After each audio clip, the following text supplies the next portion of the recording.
পরবর্তী প্রশ্ন, নিচের কোনটি সরল রেখার সমীকরণ?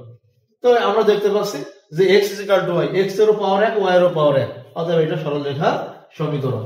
এখানেও আমাদের এত বিশ্লেষণ করার দরকার নাই, সময় নষ্ট করার দরকার নাই। পরবর্তী প্রশ্ন, x স্কয়ার মাইনাস y সমীকরণটি কি প্রকাশ করে? এটা পরাবৃত্ত প্রকাশ করে। কেন?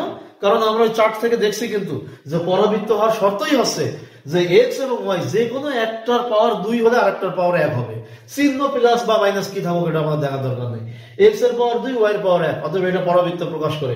আমরা ক অপশনে দেখতে পাচ্ছি পরাবৃত্ত আছে, অতএব এই প্রশ্নের সঠিক উত্তর ক। পরবর্তী প্রশ্ন, এই প্রশ্নের বক্তব্য হচ্ছে যে পাশের চিত্রটি কোন ধরনের বক্ররেখা? এই যে পাশের চিত্র আছে, কোন ধরনের বক্ররেখা? আমরা কিন্তু ওই টেবিল থেকে দেখেছি এটা হচ্ছে পরাবৃত্ত। অর্থাৎ পরাবৃত্তের ছবি যদি আমরা আঁকি সেটা এরকম হয়, প্লাস্টিকের ছুরি যদি কেসিতে কেটে দেই তাহলে কি হয়? প্লাস্টিকের ছুরি দুই মুখ দুই দিকে ছড়িয়ে পড়ে না? ঠিক এরকম এটা হলো পরাবৃত্ত, এটা মাথায় রাখবেন।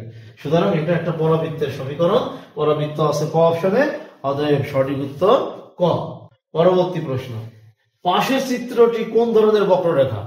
এই যে এইটা আমরা কিন্তু চার্ট থেকে দেখছি, এটা হলো উপবৃত্ত।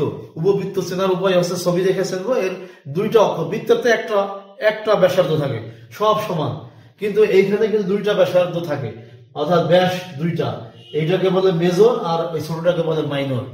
উপবৃত্তের বৈশিষ্ট্য আছে এর অক্ষ থাকবে দুইটা, অর্থাৎ ব্যাস দুই দিকে থাকবে।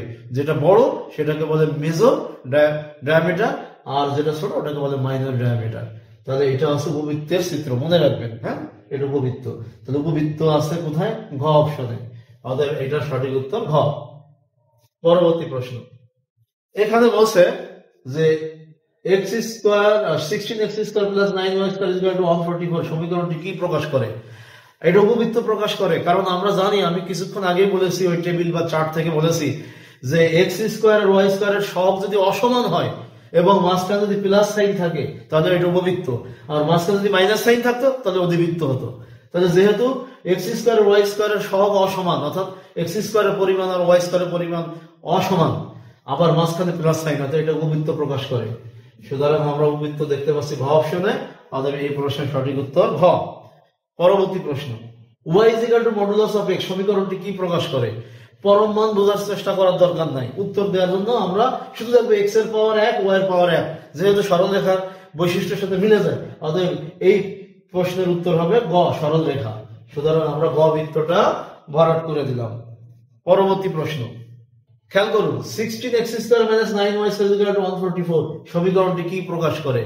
এটার উত্তর হবে অধিবৃত্ত। কেন? কারণ আমরা জানি যে x স্কয়ার আর y স্কয়ারের সহগ যদি অসমান হয় এবং মাঝখানে যদি মাইনাস সাইন থাকে তাহলে ওটা অধিবৃত্ত, আর মাঝখানে প্লাস সাইন থাকলে উপবৃত্ত হয়। যেহেতু মাইনাস সাইন আছে, আবার x স্কয়ার আর y স্কয়ারের পরিমাণ অসমান, অতএব এটা অধিবৃত্ত প্রকাশ করে। অধিবৃত্ত কোথায় আছে? খ অপশনে আছে, অতএব সঠিক উত্তর খ।